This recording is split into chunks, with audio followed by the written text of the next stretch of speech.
목사님, 저는 죄인이에요. 그날 새벽 작은 예배당 한쪽에서 70대 할머니가 제 손을 붙잡고 조용히 울며 말했습니다. 새벽 기도 시간에 무릎이 너무 아파서 침대에 누운 채로 기도했어요. 그게 정말 기도가 될까요? 그 한마디 안에는 믿음보다 더 무거운 죄책감이 담겨 있었습니다. 50년 넘게 무릎을 꿇고 기도해 온 분이었습니다. 몸이 약해졌다는 이유 하나만으로 누워서 하나님을 불렀다는 이유 하나만으로 스스로를 죄인처럼 여기고 계셨습니다. 그날 밤 저는 그 할머니를 위해 성경을 펼쳤고 오래도록 묵상했습니다. 그리고 깨달았습니다. 우리가 가장 많이 오해하고 가장 쉽게 죄책감을 느끼는 기도가 있다면 그것은 바로 침대에서 드리는 기도라는 사실을 말입니다. 혹시 여러분도 그런 경험이 있으신가요? 너무 피곤해서 너무 아파서 더는 무릎을 꿇을 힘조차 없어서 침대에 누운 채 주님 하고 부른 적. 그런데 그 짧은 부름 뒤에 설명할 수 없는 죄책감이 밀려온 적 말입니다. 마치 하나님께 예의를 지키지 못한 것 같고 믿음이 부족한 사람처럼 느껴졌던 순간. 사실 우리 대부분은 하루의 시작과 끝을 침대에서 맞이합니다. 눈을 뜨자마자 잠들기 직전 혹은 한밤중에 잠이 깨서. 그런데도 우리는 이상하게 묻습니다. 이게 진짜 기도일까? 무릎을 꿇어야만 하나님이 들으시는 건 아닐까? 누워서 드리는 기도는 불경스러운 건 아닐까? 왜 우리는 이런 생각을 하게 되었을까요? 왜 기도에는 반드시 어떤 자세가 필요하다고 믿게 되었을까요? 왜 형식을 갖추지 않으면 하나님께서 우리의 기도를 외면하실 것처럼 느끼게 되었을까요? 성경을 천천히 펼쳐보면 우리의 생각을 완전히 뒤흔드는 장면이 나옵니다. 기원전 700년경 유다의 히스기야 왕이 죽을 병에 걸렸을 때의 이야기입니다. 선지자 이사야는 왕 앞에 서서 담담하게 말합니다. 집을 정리하라. 너는 살지 못하고 죽을 것이다. 그 말을 들은 순간 히스기야는 어떻게 반응했을까요? 왕복을 입고 성전으로 달려갔을까요? 무릎을 꿇고 금식하며 통곡했을까요? 성경은 전혀 다른 장면을 기록합니다. 히스기야는 얼굴을 벽으로 돌린 채 침상에 누운 그대로 하나님께 기도합니다. 가장 연약한 자세, 가장 무력해 보이는 모습으로 말입니다. 그런데 하나님의 반응은 놀라웠습니다. 내가 네 기도를 들었고 네 눈물을 보았다. 그리고 하나님은 그의 수명을 15년이나 더해 주십니다. 침대 위에서 벽을 바라본 채 드린 기도가 한 나라의 왕의 생명을 연장시킨 것입니다. 우리는 묻지 않을 수 없습니다. 이게 정말 가능한 일일까요? 가장 약해 보이는 자리에서 가장 강력한 응답이 임한 것입니다. 세상은 말합니다. 기도는 형식이 중요하다고.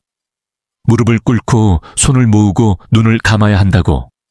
하지만 하나님은 전혀 다른 말씀을 하십니다. 사람은 외모를 보지만 하나님은 중심을 보신다고. 이 진리는 기도에서도 그대로 적용됩니다. 하나님은 우리가 어떤 자세로 기도하는지를 먼저 보지 않으십니다. 그분이 보시는 것은 마음의 방향입니다. 다윗은 이 사실을 너무도 잘 알고 있었습니다. 그는 고백합니다. 내가 침상에서 주를 기억하며 밤중에 주를 묵상할 때에 다윗에게 침대는 단순한 휴식 공간이 아니었습니다. 그곳은 하나님을 가장 깊이 만나는 제단이었습니다. 야곱 역시 생의 마지막 순간 침상머리에 기대어 하나님께 경배했습니다. 그들에게 침대는 연약함의 상징이 아니라 하나님과 만나는 가장 진실한 장소였습니다. 그렇다면 질문이 바뀌어야 합니다. 누워서 기도해도 되느냐가 아니라 어떤 마음으로 기도하느냐가 되어야 합니다. 침대에서 드리는 기도가 진짜 기도가 되기 위해 가장 먼저 필요한 것은 형식에 대한 죄책감을 내려놓는 일입니다. 주님, 저는 지금 누워 있지만 제 마음은 주님을 향하고 있습니다. 이 고백으로 시작하는 것만으로도 기도는 이미 하늘에 닿기 시작합니다. 하나님은 화려한 문장을 기다리지 않으십니다. 주님 힘들어요. 주님 감사합니다. 주님 도와주세요. 이 짧은 말 한마디가 형식적인 긴 기도보다 더 깊이 하나님의 마음에 닿습니다. 부산에 사는 60대 후반의 한 권사님 이야기가 떠오릅니다. 40년 넘게 새벽 기도를 단 한 번도 거르지 않으셨던 분입니다. 무릎을 꿇고 때로는 엎드려 온몸으로 기도하던 분이었습니다. 그런데 어느 날 심한 관절염이 찾아왔습니다. 5분만 무릎을 꿇어도 눈물이 날 정도로 아팠습니다. 처음에는 이를 악물고 버텼습니다. 이 정도 고통도 못 참으면서 무슨 기도를 하느냐며 스스로를 다그쳤습니다. 하지만 결국 침대에 누워서만 기도할 수밖에 없는 날이 왔습니다. 그 순간부터 권사님의 마음은 무너졌습니다. 하나님께 너무 죄송했고 자신이 믿음을 배신한 것처럼 느껴졌습니다.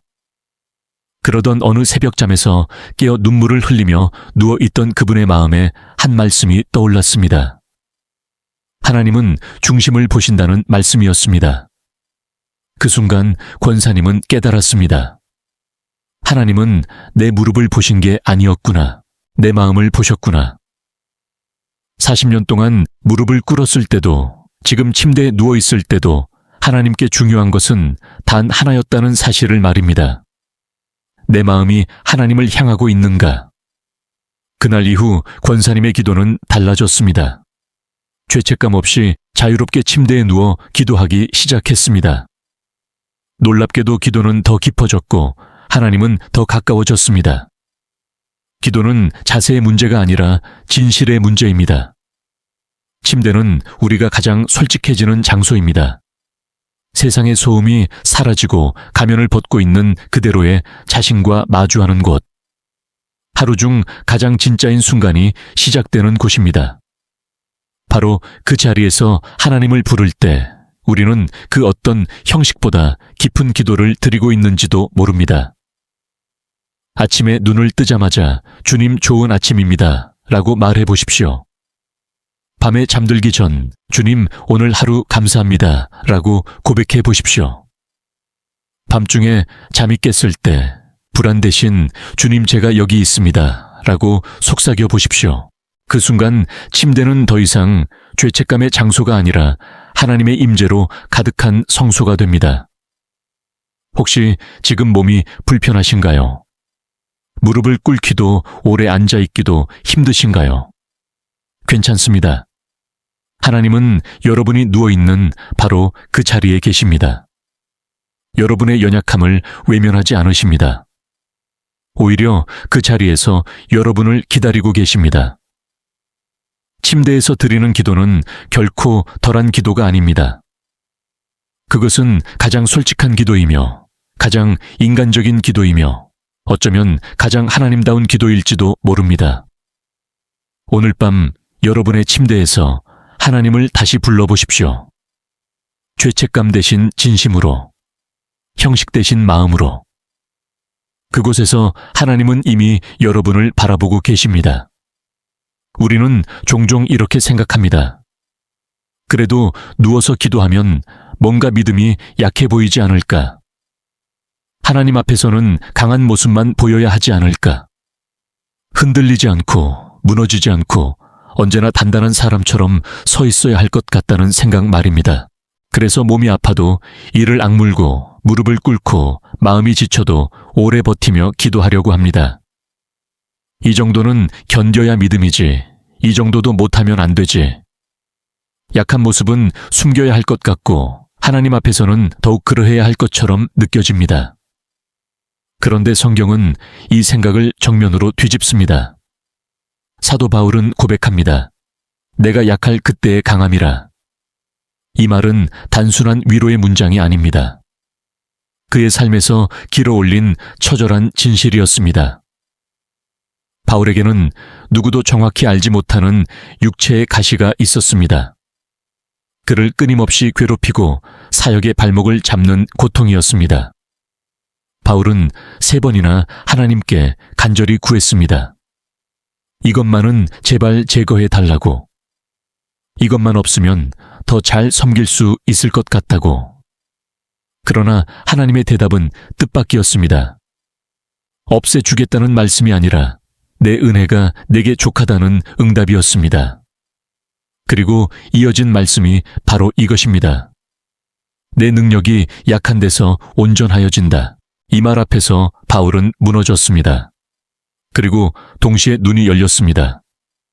자신이 강해서 하나님의 일을 해온 것이 아니라 약함에도 불구하고 하나님이 일하셨다는 사실을 깨달은 것입니다. 그래서 그는 더 이상 자신의 강함을 자랑하지 않겠다고 말합니다. 오히려 자신의 약함을 자랑하겠다고 고백합니다. 왜냐하면 그 약함 위에 하나님의 능력이 머물기 때문입니다. 세상은 여전히 강함을 증명하라고 말합니다. 하지만 하나님은 약함을 고백하라고 말씀하십니다. 그 약함이 바로 하나님의 일하심이 시작되는 자리이기 때문입니다. 침대에 누워 기도하는 모습도 마찬가지입니다. 그것은 포기가 아니라 고백입니다. 주님, 저는 지금 무릎 꿇을 힘도 없습니다. 오래 앉아 있을 기력도 없습니다. 저는 약합니다. 이 고백은 패배 선언이 아니라 신앙의 가장 깊은 고백입니다. 더 이상 내 힘으로 버티지 않겠다는 선언, 이제는 하나님의 능력을 의지하겠다는 선택입니다. 그리고 바로 그 자리에서 하나님의 역사가 시작됩니다. 인천에 사는 70대 초반의 한 권사님 이야기를 들은 적이 있습니다. 교회에서는 기도의 어머니로 불리던 분이었습니다. 새벽 기도는 물론이고 금식 기도, 철야, 기도 작정 기도까지 빠짐없이 참여하셨습니다. 무릎을 꿇고 2~3시간씩 기도하는 것이 일상이었고 주변 사람들은 그 모습을 보며 저렇게 기도하니 은혜가 있지 라고 말하곤 했습니다. 권사님 스스로도 마음 한편에 그런 자부심이 있었습니다. 그런데 어느 날 뇌졸중이 찾아왔습니다. 생명은 건졌지만 한쪽 몸이 마비되었습니다. 휠체어에 의지해야 했고 무릎을 꿇는 것은 더 이상 불가능해졌습니다. 처음 몇 달은 절망의 시간이었습니다. 하나님께 따졌습니다. 그렇게 평생을 기도했는데 왜 이런 일이 일어나느냐고. 이제는 기도조차 제대로 할 수 없게 되었다고. 가장 괴로웠던 것은 무력감이었습니다. 나는 이제 아무것도 할 수 없는 사람이 되었구나. 쓸모없는 존재가 되었구나. 어느 밤 침대에 누워 눈물만 흘리던 중 문득 그 말씀이 마음 깊은 곳에서 떠올랐습니다. 내 능력이 약한 데서 온전하여진다. 그 순간 권사님은 통곡했습니다. 하나님은 내가 강할 때만 기뻐하시는 분이 아니었구나. 오히려 내가 약할 때 그 약함 속에서 하나님을 의지하기를 원하시는구나. 그날 이후 권사님의 기도는 완전히 달라졌습니다.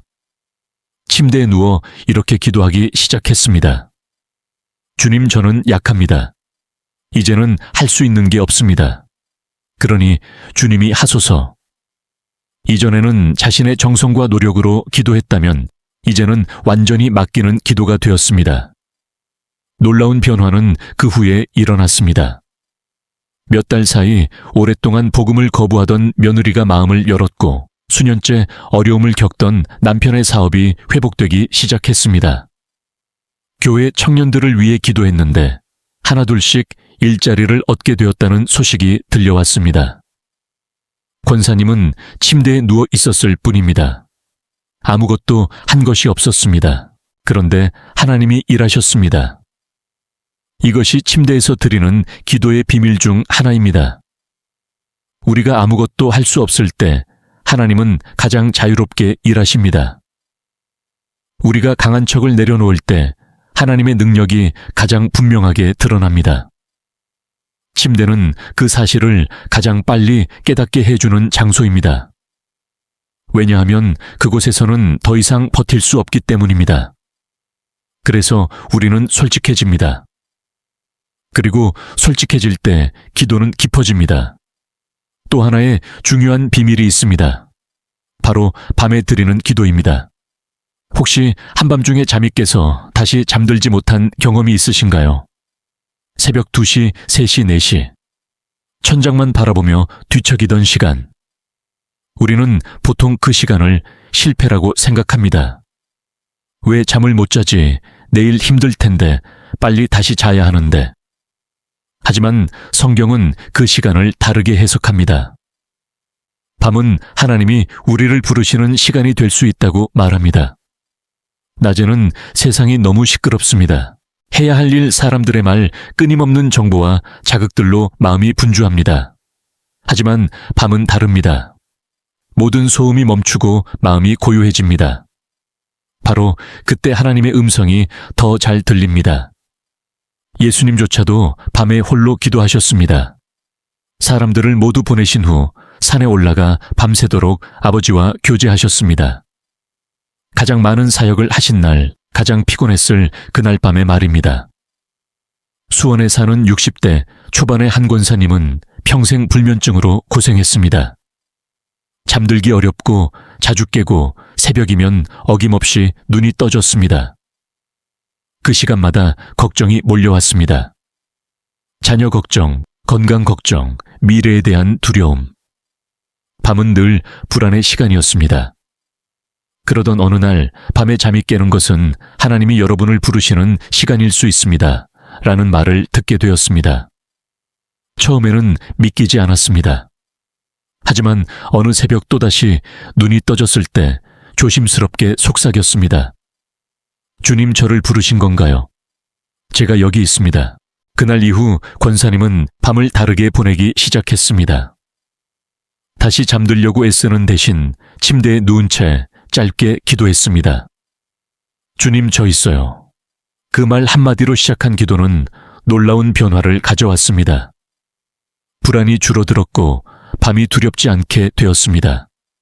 오히려 하나님과 단둘이 만나는 시간이 되었습니다.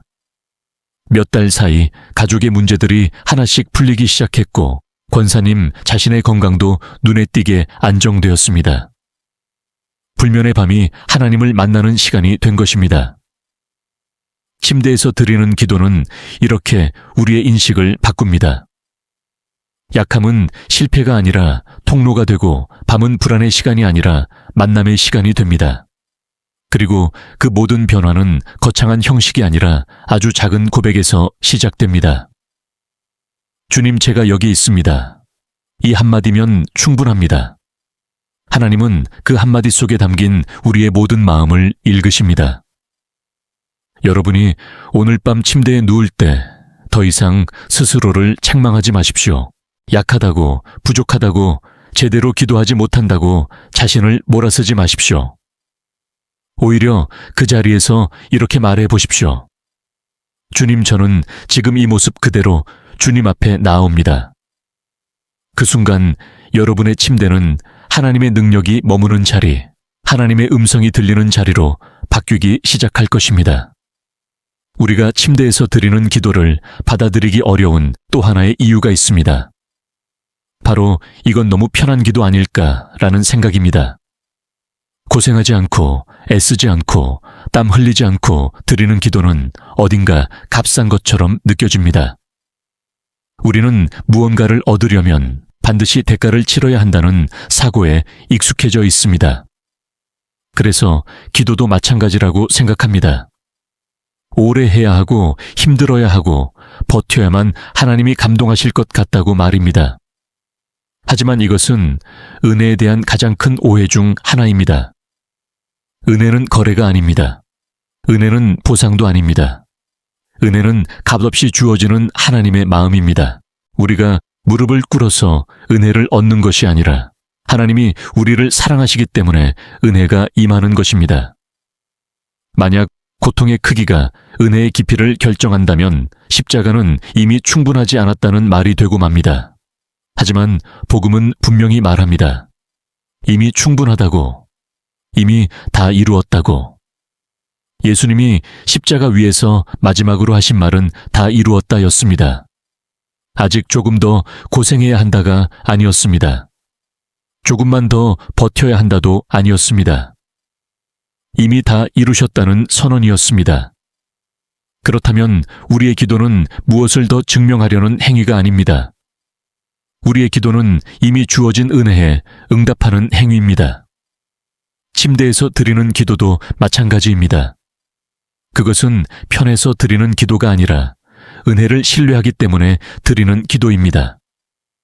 서울 외곽에 사는 한 50대 집사님의 이야기를 들은 적이 있습니다.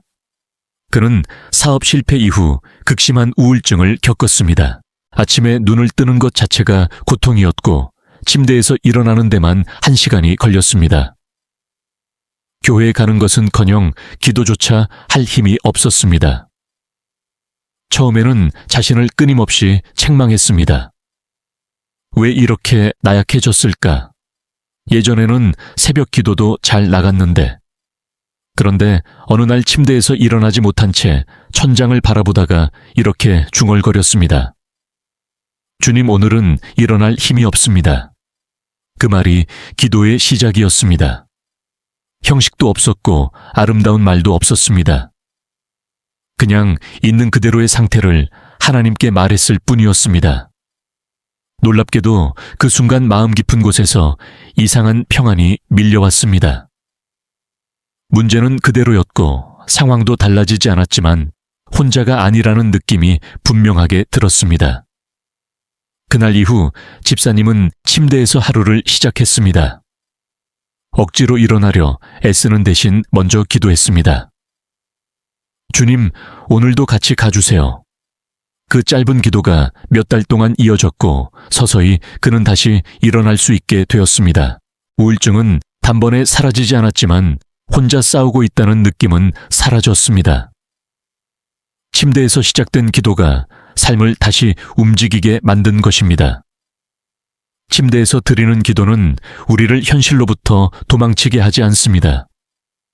오히려 현실을 가장 정직하게 마주하게 합니다. 주님, 저는 지금 이 정도밖에 안 됩니다. 이 고백은 변명의 말이 아니라 진실의 말입니다. 그리고 하나님은 진실 위에서 일하십니다. 우리가 스스로를 포장할 때보다 가장 맨몸으로 나아갈 때 하나님은 더 분명하게 일하십니다. 또 하나 침대에서 드리는 기도에는 특별한 힘이 있습니다. 그것은 바로 하루의 마지막을 하나님께 맡기는 힘입니다. 우리는 하루 동안 수없이 많은 생각과 감정을 쌓아 올립니다. 잘한 일, 후회되는 말, 억울했던 순간, 감사한 일, 풀리지 않은 문제들. 그 모든 것을 안고 잠자리에 듭니다. 이때 침대에서 드리는 기도는 하루를 정리하는 가장 건강한 방법이 됩니다. 주님, 오늘 하루 이만큼 살았습니다. 부족했던 것은 용서해 주세요. 감사한 것은 기억하게 해 주세요. 내일은 주님 손에 맡깁니다. 이 기도는 우리의 뇌와 마음에도 실제적인 변화를 가져옵니다. 걱정과 불안을 붙잡고 잠드는 사람보다 맡김의 기도로 잠드는 사람은 훨씬 깊은 평안을 경험합니다. 왜냐하면 기도는 단순한 종교 행위가 아니라 신뢰의 행위이기 때문입니다. 모든 것을 내가 책임져야 한다는 부담을 내려놓고 하나님께 넘기는 선택입니다. 침대에서 그 선택을 할 때 우리는 비로소 쉼을 경험합니다. 어쩌면 여러분 중에는 이렇게 생각하는 분도 계실지 모릅니다. 그래도 나는 아직 죄책감이 든다고. 괜찮습니다. 죄책감이 드는 것은 여러분이 진지하게 하나님을 생각하고 있다는 증거이기도 합니다. 하지만 그 죄책감에 머물러 있지는 마십시오. 하나님은 여러분을 책망하려고 부르신 분이 아닙니다. 오히려 안으시려고 부르신 분입니다. 침대에 누운 여러분을 보시며 왜 일어나지 않았느냐고 묻지 않으십니다. 대신 이렇게 말씀하십니다. 괜찮다. 내가 여기 있다. 오늘 밤 침대에 누워 이 한마디를 마음속으로라도 말해 보십시오. 주님, 오늘 하루도 제 곁에 있어 주셔서 감사합니다. 그 기도는 결코 작지 않습니다. 그 기도는 결코 게으른 기도가 아닙니다. 그것은 신뢰의 기도이며 맡김의 기도이며 하나님과 가장 가까운 거리에서 드리는 기도입니다. 그리고 하나님은 그런 기도를 결코 가볍게 여기지 않으십니다. 오히려 가장 소중하게 받으십니다. 우리가 여기까지 이야기를 따라왔다면 이제 한 가지 아주 중요한 질문 앞에 서게 됩니다. 그렇다면 침대에서 드리는 기도는 어떻게 시작해야 할까요?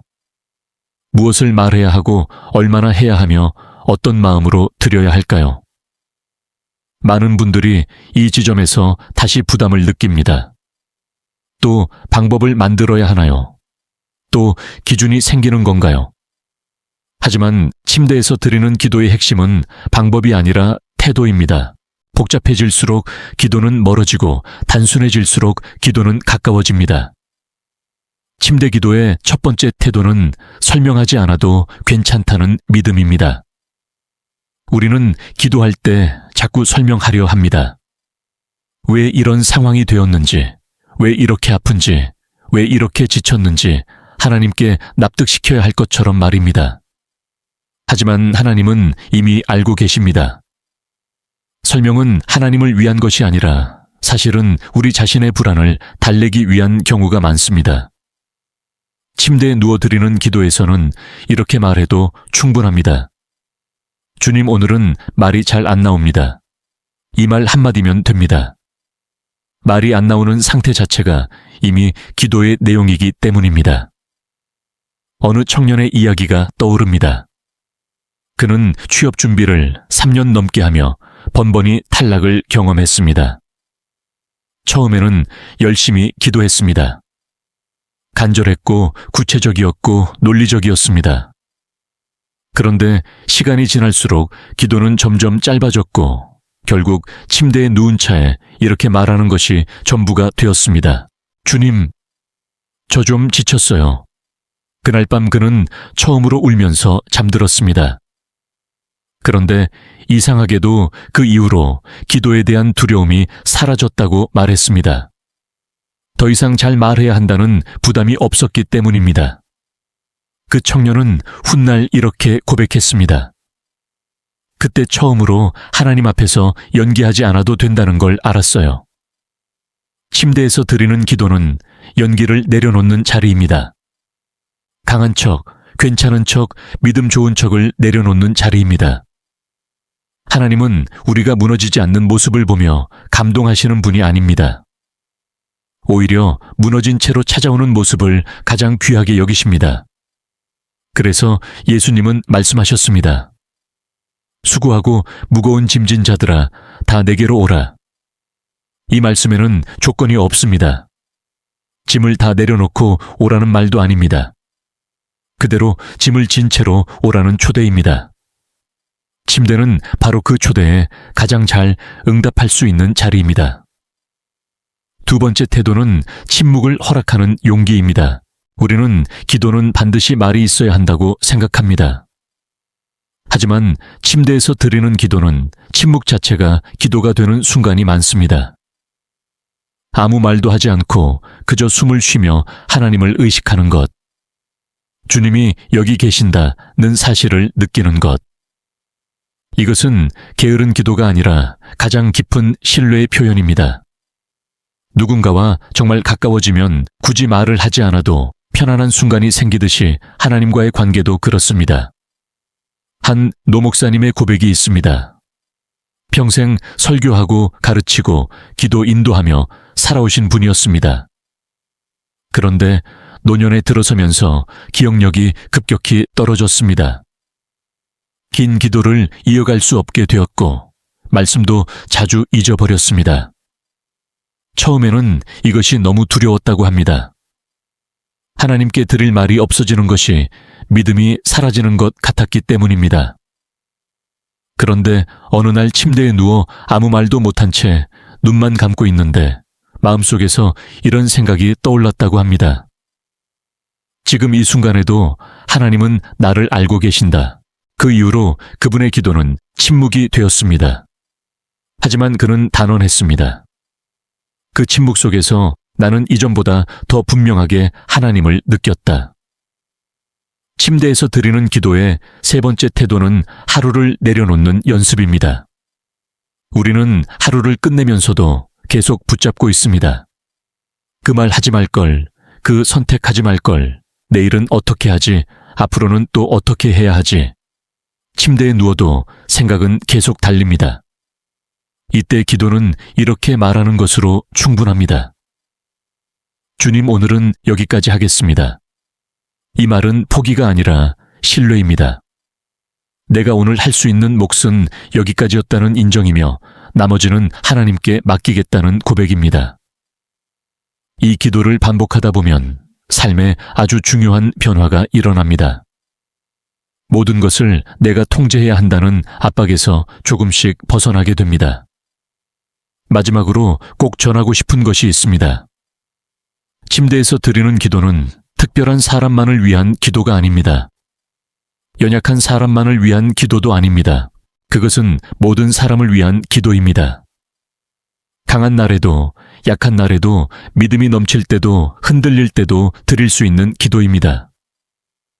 우리가 침대에서 하루를 시작하고 침대에서 하루를 마치는 것처럼 하나님과의 관계도 그 자리에서 자연스럽게 이어질 수 있습니다.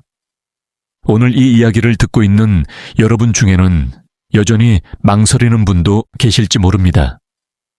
그래도 나는 무릎 꿇는 기도를 소중히 여긴다고. 그렇습니다.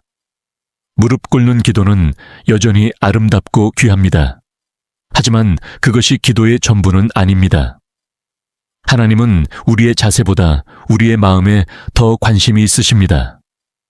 침대에서 드리는 기도는 무릎 꿇는 기도를 대체하는 것이 아니라 우리의 기도를 더 넓고 깊게 만들어줍니다. 오늘 밤 여러분의 침대는 어떤 장소가 되기를 원하시나요? 죄책감의 장소일까요? 걱정의 장소일까요? 아니면 하나님과 가장 솔직하게 만나는 자리일까요? 선택은 아주 작지만 그 결과는 큽니다. 그저 누운 채로 이렇게 말해 보십시오. 주님, 제가 여기 있습니다. 그 한마디면 충분합니다. 그 한마디로 기도는 이미 시작되었습니다. 이제 이야기는 자연스럽게 마지막 문 앞에 다가옵니다. 하지만 이것은 끝이 아니라 오히려 가장 현실적인 시작에 가깝습니다. 왜냐하면 침대에서 드리는 기도는 어떤 특별한 결단의 순간보다 내일도 반복될 아주 평범한 밤과 아침 속에서 이어지기 때문입니다. 우리는 종종 신앙의 변화를 극적인 사건에서 찾으려 합니다. 눈에 띄는 응답, 즉각적인 해결 인생을 뒤집는 기적 같은 순간 말입니다. 하지만 하나님은 대개 훨씬 조용한 방식으로 우리를 변화시키십니다. 바로 우리가 가장 무방비해지는 자리에서 가장 꾸밈없는 모습으로 그분 앞에 머무를 때 말입니다. 침대는 그 어떤 장소보다도 우리의 진짜 모습을 드러냅니다. 하루 동안 애써 유지해온 역할과 표정이 모두 벗겨지는 곳. 잘 버텼다는 자부심도 잘못했다는 후회도 함께 내려놓는 자리. 그곳에서 우리는 더 이상 누군가를 설득할 필요도 스스로를 증명할 필요도 없습니다. 그래서 하나님은 바로 그 자리를 선택하십니다. 우리가 가장 약해질 때, 가장 정직해질 때, 가장 가까이 다가오시기 위해서입니다. 어떤 분은 이렇게 말합니다. 침대에서 기도하기 시작한 뒤로 삶이 완전히 달라졌다고 말할 수는 없어요. 맞습니다. 대부분의 변화는 그렇게 극적이지 않습니다. 하지만 분명히 달라지는 것이 있습니다. 밤이 조금 덜 두려워지고 아침이 조금 덜 무겁게 시작됩니다. 문제는 여전히 거기 있지만 혼자라는 느낌은 사라집니다. 이것이 바로 침대 기도의 열매입니다. 상황을 즉시 바꾸지 않지만 상황을 견디는 사람을 바꿉니다.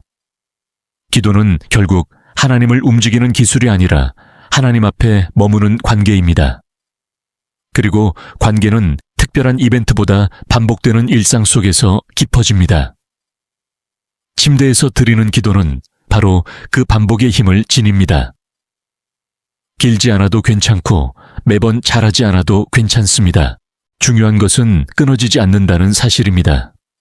하루를 마칠 때마다 혹은 하루를 시작할 때마다 다시 하나님을 부르는 그 단순한 선택이 관계를 이어줍니다. 혹시 여러분 중에는 오늘도 이렇게 생각하는 분이 계실지 모릅니다. 그래도 나는 여전히 부족한 것 같다고. 괜찮습니다. 기도는 충분해진 사람이 드리는 것이 아닙니다. 부족하다는 사실을 더 이상 숨기지 않아도 될 때 기도는 비로소 시작됩니다. 하나님은 우리가 완벽해질 때까지 기다리지 않으십니다. 오히려 우리가 지쳐서 더는 꾸밀 수 없을 때 그 자리에 먼저 와 계십니다. 오늘 밤 여러분의 침대는 아무것도 변하지 않은 것처럼 보일지도 모릅니다. 여전히 같은 방 같은 이불 같은 천장일 것입니다. 하지만 한 가지는 달라질 수 있습니다. 그곳이 더 이상 혼자의 자리가 아니라는 사실입니다. 여러분이 누워있는 바로 그 자리에 이미 하나님이 계십니다. 기다리고 계십니다. 아무 말도 하지 않아도 괜찮다고, 그대로 있어도 괜찮다고 말해 주시기 위해서 말입니다. 그러니 오늘 밤 그리고 내일 밤에도 더 이상 애쓰지 마십시오. 잘하려고 긴 문장을 준비하지 마십시오. 그저 숨을 고르고 마음을 낮추고 이렇게 말해 보십시오. 주님, 오늘도 여기까지 왔습니다. 혹은 단 한마디라도 괜찮습니다. 주님, 그 부름이 기도입니다. 그 머무름이 믿음입니다. 그 밤이 은혜입니다. 그리고 그렇게 여러분의 가장 평범한 침대는 하나님과 가장 가까운 장소가 됩니다.